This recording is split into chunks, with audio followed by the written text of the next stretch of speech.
Hello, gang. I'm your host, Big Juicy, and welcome back to Florida Man Review. Today, we're going to be looking at May of 2024, and this monthly's Florida review. Ringing in May 1st, our victim went about their day, first day of the month, thanking their lucky stars that not a single weird thing happened in Florida. Relaxing in their home for the night, they watched the clock tick down until 11:56 p.m. And then moments before flicking over the days without incident calendar, they heard a knock at the door. Adam, add a knocking sound effect. Who's there? Ah! Ah! Ah! Ah! Ah! Nobody answered. The homeowner called out, but nobody responded. Moments later, another knock is heard at a different door of the house.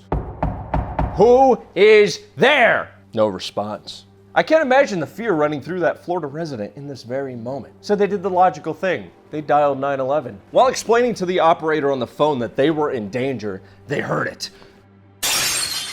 It's in the house! Crawling through the window was a horrific scene. A monster with long black hair, butt naked. I actually don't know what color hair the monster had, but it was naked. The victim did the right thing. They ran outside and just waited for the responding officers to show up and deal with this problem. The cryptid was identified as Miss Haley Blunt. We have no explanation for this series of events. She's actually being held without bond and is being charged with child neglect as well. See, she lived in the neighborhood and she had left her two tiny kids unattended so that she could get naked and reenact a horror movie on some dude next door. Okay, wait, I missed a page at the back. There's actually a lot more things that happened on May 1st. It's going to be a very, very big month, fellas. Things that also happened. The literal first day of the f***ing month. You weirdos can't wait. A Florida man is suing CVS, Costco, and 3 individual Publixes for giving him psychosis. Robert Buckley's had his Adderall prescription filled out at these 5 separate locations. And his lawsuit reads, Buckley suffered from an overdose causing psychosis, was falsely imprisoned. He suffers seizures and now suffers permanent injuries. Although that's unfortunate to hear, I don't see how this is Publix's fault. I'll stand on business for Publix. I'll kill for Publix. I'll do what needs to be done for Publix. I'll get down and dirty for Publix. I'll crash out for Publix. It's like if you joined a server that was like random cat memes every single day, and then you sue Discord, but not the man who prescribes you random cat memes. That's kind of like, that makes sense, right? It's kind of like the same thing. It's 100 degrees outside, raining, and I'm wearing this weird red shirt, dude. I'm sweating dicks and balls. The reality is that just people in the US are overprescribed like insanely. And people talk about it like it's just the US, but I feel like it's in a lot of countries. It's just easier for the doctors. We could increase his dosage slowly, or I can just give him 20 grams of Adderall and he'll leave me alone. Robert Buckley is pursuing $50,000 in damages, and that's equivalent to 5,882 full entire Publix chicken tender subs with no sale on. With a sale on, you could probably squeeze another like 300 in there. Meanwhile, Tweedledee and Tweedledum here were busy running a kid off the road so they could steal his bike. This took place in Clearwater and is captured here on video. One of them is wearing like a security officer's uniform or something. The police did release this tweet asking for any help identifying the individuals, the duo, and seeking information. How fucking down bad do you gotta be to steal a kid's bike with your car? That doesn't make any fucking sense. Weirdos, you have a car! What are you doing? What are you gonna go pound it for like $20? Our last event takes us to Orange County, where the family of Julia Glenn Mitchell were there to say goodbye to their loved one. Sanji Walker, the daughter of the deceased, was there to mourn her mother's passing, and with her was her nephew. He approached one of the workers at the funeral home and asked this, who did her makeup? The worker said, oh, I did, that was me. Probably very proud and happy. No disrespect, sir, but that doesn't look like my grandmother. Florida did it again, baby. We did it again. They mixed up the bodies. This happens too much. How does this happen? It's a whole fucking human being. This woman in the casket was indeed wearing all of the things bought for beloved grandmother and mother, but it wasn't her. Her makeup was done to the specifications. Her nails were painted, I think red, which is what they specified. They just got them mixed up. How the f does this keep happening? Here's the news article. Here's the funeral home. do better. May 3rd, fellow Florida man and really good friend of mine, Moist Charles, is suing the U.S. immigration for not letting his ape sex legend team into the country. This was to compete in a massive tournament that they had rightfully fought their way into competing in. So eventually Moist Esports had to release this team so that they could apply for an ESTA, ESTA, that is basically the standard tourism visa, general visa that most people get when they come to the United States. They were denied. My girlfriend is Australian, and obviously I spend like a lot of my life in Australia. She spends a lot of her life here. We go back and forth. Nobody gets denied an ESTA. It doesn't happen. I could probably get, I just can't imagine. It's so easy to get. It's like baby's first visa. What? This is the tale of David versus Goliath. Moist versus Biden. And I've personally met this ape sex legend team, and they're a bunch of great dudes. Met some of them a couple times. I've hung out with them. Go check out Charles's video if for some reason you haven't seen it. It's genuinely a real nail biter. Wait till you hear this one. You're not ready for this one. Take a drink. Santa's spiced apple cider. I bought this cup from Goodwill. Probably should have washed it before I drank out of it. Do I have ligma? May 4th, a Florida man has discovered time travel via a portal in his shed. What a time to be alive, am I right? TikTok user Alex Shaw shows us the evidence here. Firstly, we see this man enter Alex's shed. Middle-aged man wearing glasses. Alec then calls the police, who checked the property in the shed 2 times. It's all shown here on camera. But if we skip ahead, there he is. The man from earlier, but noticeably older. Has the sneaky time traveler aged 20 years in 1 day? Obviously, people were pretty skeptical that the secret to time travel was in some dude's fucking garden shed. So Alex stood on it. He posted another video. This is definitely some Scooby-Doo shit. And that being said, if anyone ever did catch a ghost on camera, possibly on Thermal and the Boys channel, maybe capture a video of a time traveler or Mothman or Santa Claus, nobody's gonna believe you. Nobody will ever believe you. It doesn't matter. Like, dude, in 2024, I can talk into my microphone with a free app and it'll make my voice sound like Crunk from Emperor's New Groove. Nobody's gonna believe your stupid fucking TikTok. And honestly, that's way cooler than some shed that makes you old. How about this, Alec? How about this? Get a hold of us when you discover something useful, like Minecraft 2, or the answers to the prostate exam. This stupid shed that makes you old. Oh, a garden shed. I hope it's not the shed that makes you old. While Alec was discovering time travel and Charlie was waging war on the US government, Brett Austin Dahl was flushing people's goldfishes down the toilet. Asshole. Police were called to the home in Cape Coral where the victim claimed that Brett had pushed her, stolen her phone, and then flushed her goldfish down the toilet. It was a beta fish, to be specific. While in custody, Brett was actually positively identified for another crime where a woman had reported a man getting out of his car in traffic and smacking a phone out of her hand. So double whammy.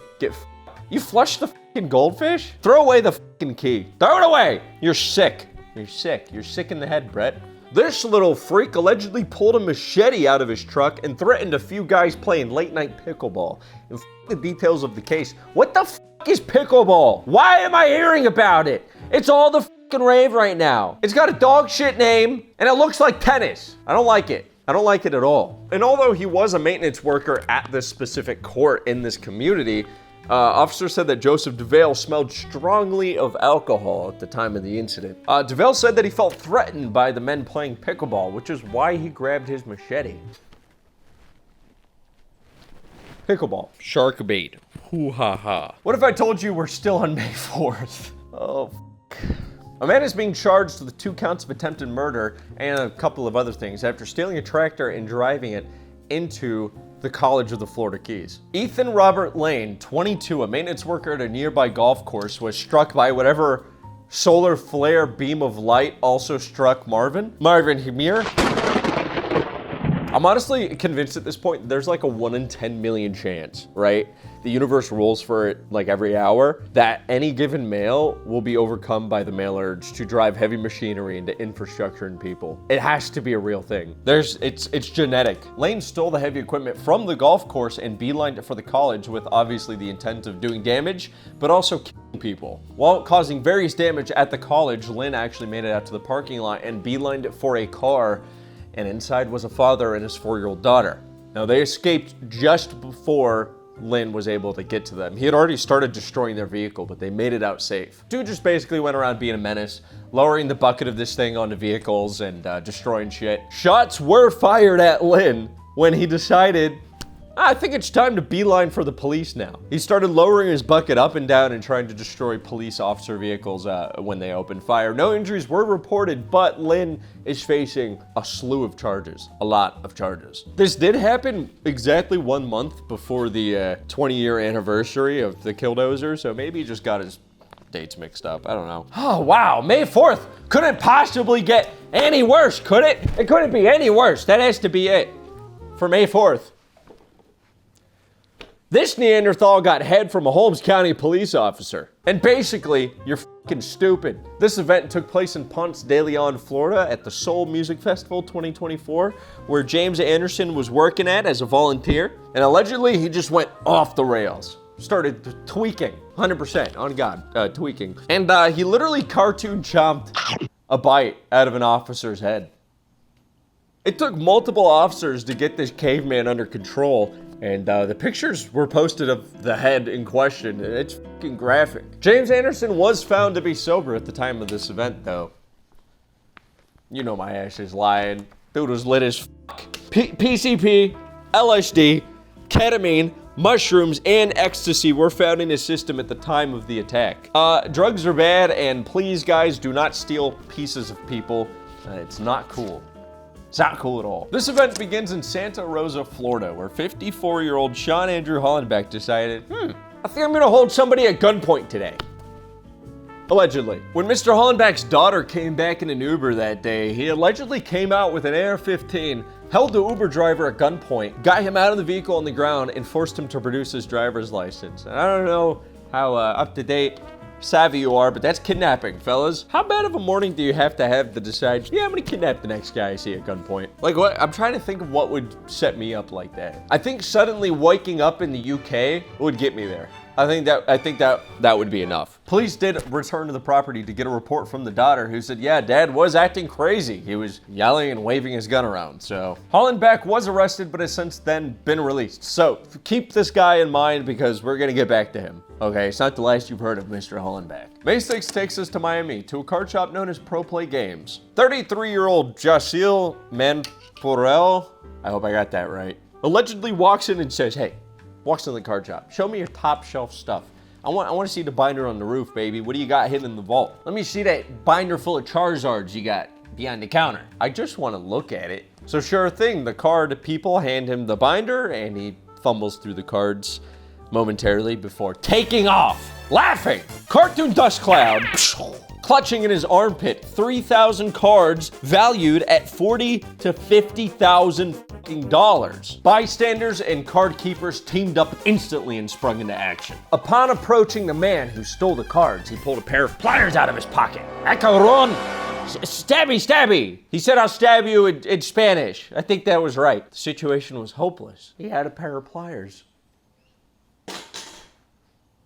What are we gonna do? We need backup. After recruiting to the team a couple of MMA coaches from a nearby gym, the ragtag crew got in their cars and started their pursuit. Cutting off the suspect with their cars, MMA coach Dominic Galena and a bunch of others, they used their training to subdue the perpetrator. Manforel was soon arrested and charged with grand theft and aggravated assault. I love this case, and I want to talk about it because it's like, anyone and everyone was just down to help. Like, bystander effect does not fucking exist when there's Pokemon cards on the line. It's interesting though, the more you look into it, how much stuff like this happens with Pokemon cards, because I think it's just because people don't treat Pokemon cards necessarily the same way they would treat like a $30,000 bracelet. I've been into card shops in Japan and stuff where they have $200,000 cards that are just chilling. May 8th, meet Jimmy Kloss, a 66-year-old, very American man. Jimmy lived his entire life in the US of A, the land of our Lord, paying taxes, voting. He's got it all. All the things that a citizen has. He has a driver's license, a social security number, even a social security retirement benefit fund that he had spent his whole life paying into, much like a lot of Americans. When Jimmy decided it was time to retire though and claim that social security that he'd been building up, he submitted. But what he got in the mail was a not a slice of his Social Security benefits, but a letter claiming that Jimmy could not receive them due to not being a citizen of the United States. What? That makes no sense. Jimmy was able to get a driver's license, a Social Security number, every single possible thing. He was able to vote. He was able to everything. Everything. Did he just get lucky? It was all fluke up until this point, though. So he applied. Since his father was here for 10 years as a U.S. citizen prior to his birthing, he could just apply to get it. Nope! Denied! I cannot imagine being this fucking guy. But that also means, though, that the 40 plus years that Jimmy spent here, every time that Jimmy voted, it was a felony. Every single time. But he had a Social Security number, driver's license, he paid taxes, he voted. Of course he didn't question when he was born if he was a citizen or not. To his knowledge and in all regards, he was. Like what? This is obviously the fault of the U.S. immigration system and the government because give this man his benefits, give him his fucking citizenship. The dude's literally been here since what, he was 2? And you already gave him everything. It's your up. And you're telling me he's been paying into Social Security benefits for 50 years that he won't get? Talk about unlucky, holy fuck. Take one look at this dude and tell me he won't slide on him for the US of A, baby. He's still fighting the case to this day. May 10th, Dr. Sean Hollenbeck is the Florida man from our previous story that held an Uber driver at gunpoint and made him pull out his driver's license. Well, he's back and he's taken in the news saying that his reputation isn't ruined after what happened. Sad face, sad emoji with a thick ass. You see, the poor guy's having to sell his assets to pay for his attorney. He's been fired from his job. He's even been let go of firms that he advised for. He thinks that he did nothing wrong, and that holding an Uber driver at gunpoint was not overreacting. We did get more backstory here, though. His daughter had snuck out, and he had no clue. He did call the sheriff's office being like, can you help me? And they didn't help. And in his words, she returned back home in an unmarked vehicle. This is a quote from Mr. Hollenbeck. Everybody knows what's been going on in this country with fentanyl and there's a 5-second pause here, by the way, where he stares in the distance. Child trafficking. And I want to get 12 moms and dads on that jury, and they'll judge if what I did was fair. Okay, so you know when you and bro go to Subway after like a ranked competitive game of snuggling back at the house watching Rick and Morty? And I think we were watching Sopranos, actually. And you know at Subway they have you make the sub, but bro doesn't like his, and he says that it's doo-doo feces. You made the sandwich. How you gonna be mad at Subway? You made the fucking sandwich. Dr. Hollenbeck, you made the sandwich. And now you're consuming the free refill drink of consequences. Firstly, what is a marked car? Since he said that it was an unmarked car, what would make it marked? Does he expect like a yellow New York taxi to pull up in Florida? Like what exactly makes it marked? Because I guarantee you if you check that car, there'd probably be an Uber sticker somewhere. But would a yellow taxi have sufficed? Secondly, she's home. He brings up child trafficking. What kind of trafficker traffics a child back to their fucking house? I'll tell you what kind. An Uber driver! I get that this was a scary situation. You wake up, you're like, where's my kid? But your first reaction being to hold a random person at gunpoint, dropping your daughter off at home, it's not a valid or reasonable one. You cannot say that you didn't overreact. Meanwhile, Ronald Brodus allegedly took a bite out of a slice of pizza at a racetrack and then threw it away and ran away without paying. May 12th. No, don't be shy. Hope she made lots of spaghetti. Carlton Lacey was not ready to go home from the bar. Apparently when it hit around 2:15 a.m. and they turned the lights on and they did final call and they were like, hey buddy, you need to go home. Allegedly, Carlton Lacey pulled out a gun and said, who need to go home? This still is an overreaction, but somehow I understand it more than Dr. Hollenbeck drawing a gun on an Uber driver, pointing at his melon. This one makes more sense. When Lacey was questioned about the events that transpired that night, he basically said, nuh-uh. But there were many witnesses that night at the bar, and Lacey was arrested and charged with 2 counts of aggravated assault, resisting arrest, and possession of a weapon by a convicted felon. Pedro Luis Antuna, 26 years old, a firefighter with the Osceola County Fire Rescue and EMS, was arrested in Titusville the same day wearing a shirt saying, I'm him. This obviously caught like a small virality just because he's wearing a shirt saying I'm him. Him is facing allegations of sexual assault on a teenager. Rest in shit, bozo. Unironically wearing a shirt saying I'm him is cringe, and also Titusville is not a real place. While Carlton Lacey is tormenting bar staff and Pedro Lewis is being innocent until proven a piece of shit with a dumb shirt on, or Ernesto Cordero is in trouble. He's flying the company helicopter all over St. Pete. What a landscaping business needs a fucking helicopter for? I don't fucking know, but there's a small issue. He smells a gas leak. He needs to land quick. What better place to land your helicopter than a remote island full of protected birds? Egmont Key is an island right off of St. Pete where tens of thousands of laughing gulls each year nest and breed. This little freak bird is monogamous, meaning that they do choose a single partner for multiple breeding seasons. They are also a migratory bird. There had to have technically been at least one bird on the island that wanted to the helicopter when they seen it. I don't buy this gas leak shit though. It's stupid. We literally have the flight records of the helicopter right here and a video. You're telling me you just had to land in Egmont Key? The dude flew all over the fucking place. It looks like he just flew there. It looks like he just decided to go to the island. On top of that, he never reported to air traffic control that he had an emergency, which you would normally always do if you had to make a landing. And for somebody scared of their helicopter going kablooey, he sure did a whole lot of not getting out of his helicopter when he landed. This is what Ernesto had to say. I'm not disagreeing that it was wrong, but if you want protection on the island, you need to protect it from boats, says the guy who landed a f***ing helicopter on it. Apparently he didn't need to exit the helicopter because you could look for leaks just by looking out the door. So that's a bunch of hoopla. May 15th, 79-year-old Natalie Lynn Savlek basically just forced a family to let her be their grandma for her day. Natalie allegedly just entered a family's home and then started giving everybody a bunch of unwanted hugs, which you can imagine they didn't want, and more just wanted to know who forgot to tie a bell to their grandma. She then chilled in the living room, rested on a bed for like several minutes, and then decided to take a little dip in the pool. This must have completed her quest line, because after that she was just like, oh, all right, well, I'm gonna leave now, bye. What a power play. I'm sure if you tried this enough times, eventually one family would be like, yeah, f it, you can be my grandma. Why not?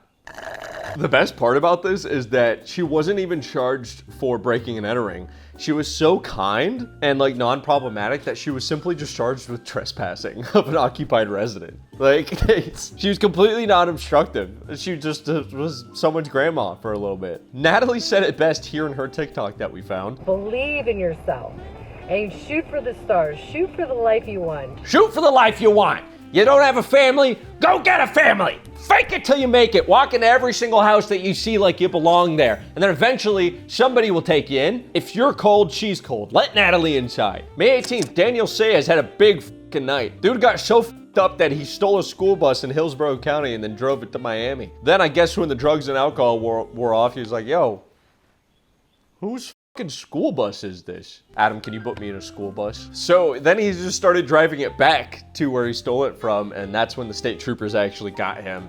And imagine getting so late you steal a fucking school bus and then drive to Miami. Like, kind of admirable. And also very illegal and wrong. Daniel Sayers is being charged though with Grand Theft Auto, which is the name of the video game.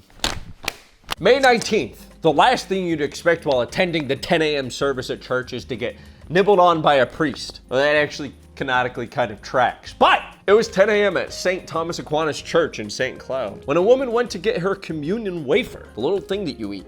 It has Jesus in it, I think. But the priest was like, yo, you didn't follow the steps to be able to eat the wafer beforehand. What are you doing?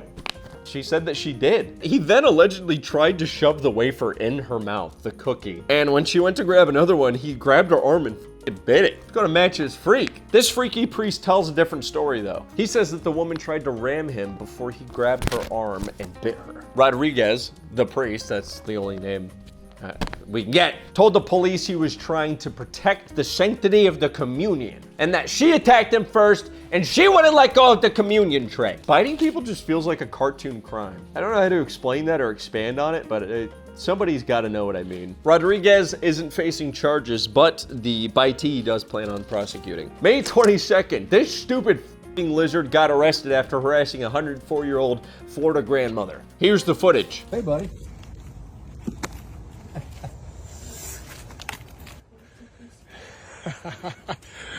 We can't cuff them, but you are under arrest. You gotta leave their grandmas alone. We're gonna take you downtown. I'm glad that Scaly Menace is off the streets. You guys remember those dudes earlier in the month that jacked that kid's bike? We finally got him, boys. You see, when he hit that kid with his SUV, the kid's AirPod came off and flew through the SUV window and got lodged under the floor mat, which is insane. The cops literally used Find My to come to the guy's house.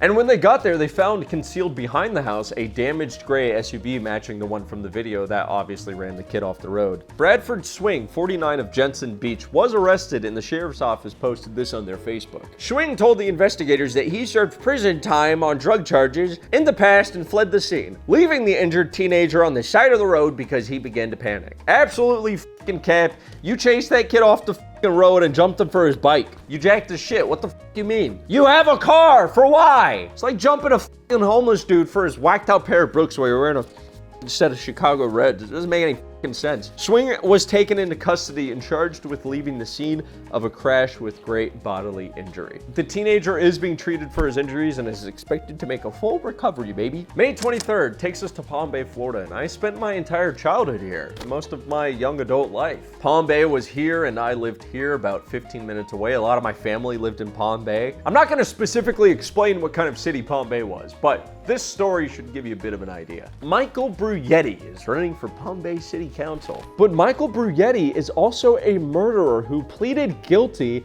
to beating a man to death. This was allegedly for assaulting his female friend at the time. The dude was literally served a life sentence, but was released on parole in 2009. I've actually found the government life sentencing document online, so let's get a little bit true crimey while I read it to you so you can get the details of the case. Shortly before Mr. Grimshaw's body was discovered on June 5th, 1985, Lisa Grimshaw, age 23, the victim's estranged wife, solicited Bruyetti, age 20 at the time, and two others to kill Thomas Grimshaw. Lisa Grimshaw told the three men about physical abuse she endured by her husband and stated that Mr. Grimshaw had a $300,000 life insurance policy that she would share with them if they assisted her in killing him. On the night before the murder, Bruyetti and his co-defendants met at Grimshaw's apartment to confirm the plan. Bruyetti had baseball bats in his car that the co-defendant had taken from the victim's garage to use in the murder. Lisa Grimshaw drove Bruyetti and one of the associates to a boat launch area on a river in Chicopee, where they hid. Miss Grimshaw also provided Bruyetti with a photograph of the victim. Miss Grimshaw went to Mr. Grimshaw's workplace as he was getting off his shift at 3 a.m. and lured him into the car with the promise of sex. She drove the victim to the boat launch, where Bruyetti and an associate were waiting with bats in hand to attack him. Bruyetti struck the victim in the back of the head and face repeatedly and stole his wallet. Bruyetti and his associates left the victim's body by the riverbank and threw the bats out the window of Miss Grimshaw's car as they fled the scene. Later that night, they cleaned the car and stayed at Miss Grimshaw's apartment, where Bruyetti and Grimshaw slept together. As far as I can tell, Michael Bruyetti is the perfect candidate to run for city council in Palm Bay. Just the person that Palm Bay, Florida needs, baby. It's like his whole life was shaping him, molding him, and grooming him to be the king of Palm Bay. May 24th. Malik Atkinson is a 26-year-old child in a man's body, wrote Assistant U.S. Public Defender Scott Berry. He's going by Ma. Ma is being charged with a slew of heinous charges involving minors, even people as young as 13. Atkinson told the detectives he identified as a minor attracted person and met girls as young as 13 on X and Discord. He lured them using DoorDash orders and Roblox gift cards in exchange for graphic images. I'm not going into the details of this case because it's fucked. But what do you guys think of this? Have you seen this before? Just thought that occurred. Moving on, May 26th takes us to Pinellas County. Kenneth Alvin Davis III is accused of being a little freak. When him and his group tried to enter a bar, they were told that they were not allowed to bring their dogs inside. The group got a little bit rowdy at this response, and Alvin got the male urge to bite somebody, lunging forward and chomping on the manager's finger. And in a response that I could only call valid, the manager then punched Alvin in the fucking dome. Officials say the rest of the group then began fighting bar staff and it had to be separated when the deputies arrived. The bar manager didn't want to file battery charges. The affidavit says that Alvin is facing disorderly intoxication charges. What the is the theme this month, guys? Be careful approaching men. Something's in the air that's making them bite people. May 28th takes us to good old Tampa, Florida, the only place in the world that I would be able to be whipped and be in a mass shooting in the same night.